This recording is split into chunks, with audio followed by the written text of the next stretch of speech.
పేరు శ్రీనివాస విజయవాడ. మనము పెనుగంచూరు మండలం శనగపాడులో ఉన్నాము. ఇది కోనంగి కృష్ణ గారి పొలము. ఇది కావేరి సీడ్స్ వాళ్ళ 206 అనే మిరప రకం వేశారు. ఈ మిరప రకం ఎక్కడక్కడ తెగులు కానీ ఎక్కడ ఏ విధమైన ఇది లేదు. ఏమండి, ఎలా ఉందండి కృష్ణ గారు? ఇది బాగానే ఉందండి.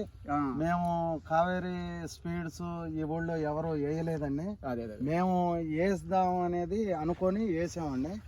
సారు శ్రీనివాస్ సార్ గారు కూడా మాకు కొన్ని సందర్భాల్లో చెప్పారు, ఈసారి కూడా చెప్పారు. ఇది ఏ వెరైటీ అండి? ఇది 206 అండి. కావేరి సీడ్స్ వల్ల 206. కాపు చూపించండి ఒక్కసారి. ఆ మొక్కని చూడండి, ఈ కాపు చూడండి ఎంత ఇదిగా వచ్చిందో, ఇది ఎంత చిక్కగా ఉందో. ఎక్కడ తెగులు కానీ వైరస్ కానీ ఏమీ లేదు. ఇంకోటి ఏ విధమైన తెగులు, కొమ్మ తెగులు కూడా చాలా విపరీతంగా. ఈ వెరైటీ ఏంటంటే ఈ సంవత్సరం విపరీతమైన కొమ్మ తెగులు ఉంది. కొమ్మ తెగులు కాడ ఎక్కడక్కడ మీకు ఎక్కడక్కడ ఒక ప్లాంట్ కాడ కనపడట్లేదు. 5-6 సంవత్సరాల నుంచి ఇదే. ఇదిగో ఈ ఒక కొమ్మ చూడండి అంత ఇదిగా ఉంది. ఇది పైకి వచ్చిన ఒక చిన్న మొక్క. ఇది ఈ కొమ్మకి ఎన్ని కాయలు ఉన్నాయో చూడండి, ఎన్ని కాయలు ఉన్నాయో చూడండి.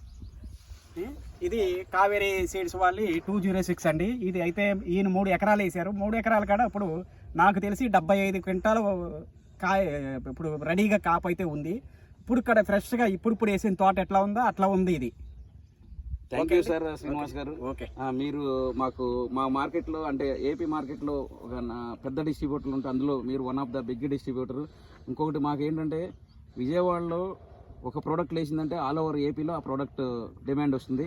సో మీరు అవకాశం ఇస్తున్నందుకు కావేరి సీడ్స్కి మీకు ఇదైతే మాత్రం నెక్స్ట్ ఇయర్ 100% వేసుకోవచ్చండి. ఓకే.